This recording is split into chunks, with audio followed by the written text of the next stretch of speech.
Every nation has an official history. Tales of leadership, stories of heroism and courage.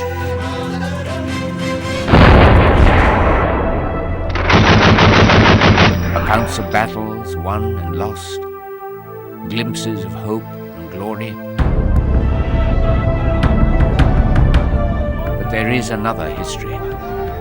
The history of ordinary people, of unsung heroes.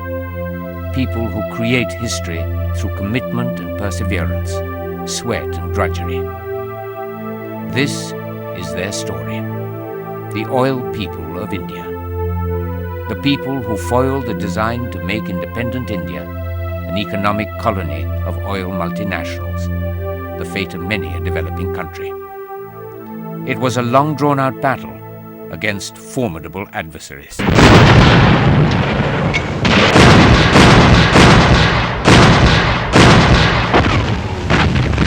It is said, with good reason, that every major war in the past century has been linked to the issue of access to oil. This strategic significance has been recognized time and again by our leaders. 15th of August, 1947. The Union Jack made way for the Indian tricolour.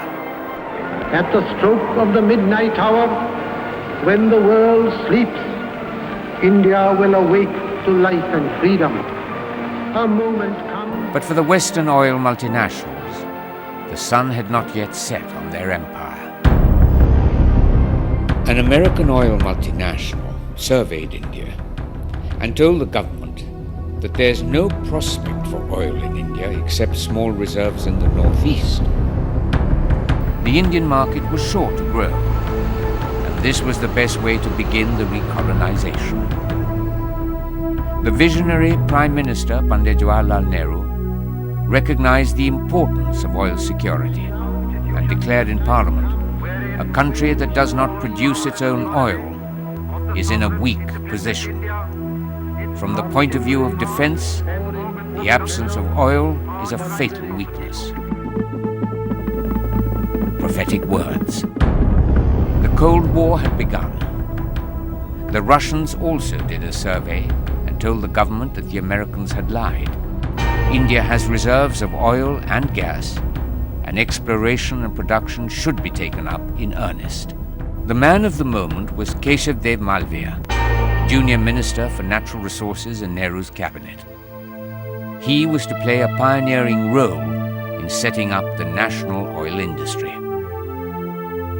On the 13th of December 1955, Malviya addressed the nation through All India Radio.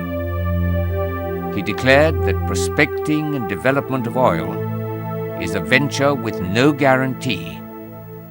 Nevertheless, the risk is worth taking. India took the risk. India's top corporate today, ONGC, was born as the Oil and Natural Gas Directorate of the Geological Survey of India. The Parliament transformed the Directorate into a statutory commission, with K.D. Malviya as the first chairman. On a cool April morning in 1957, drilling began on the slopes of the hill facing the temple at Jwalamukhi, with a rig the Romanians had brought for an exhibition in New Delhi. ONGC was in business. Next year, ONGC went to Cambay and made the first discovery at Lunaj. Then came Ankleshwar. ONGC began drilling in February 1960, and after 77 days struck gold, black liquid gold, on the 14th of May 1960. Local inhabitants of the nearby village, Hajar, were overjoyed with Mother Earth's gift. Taking the oil home, they lit earthen lamps in their homes, ushering in Lakshmi, the goddess of wealth. Pandit Nehru paid a visit to inaugurate the site, and the spray of oil left its mark on his sherwani. Nehru remarked, that he is carrying a good souvenir back to Delhi. The Prime Minister named the well Vasudhara. ONGC went on to discover a series of major finds in Assam and Gujarat.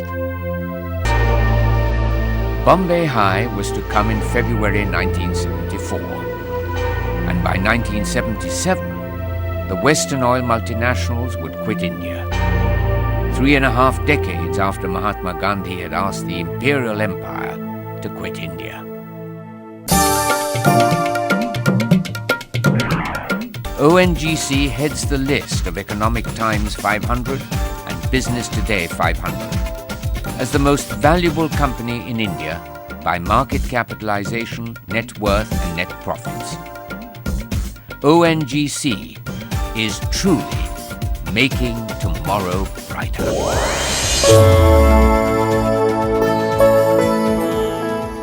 The oil people of India, how they built these giants that we know today, how they alone in the world subdued the might of the private oil companies, how the government of the day guided and helped the public enterprises to secure economic independence, is an enduring saga of conviction, courage, and commitment.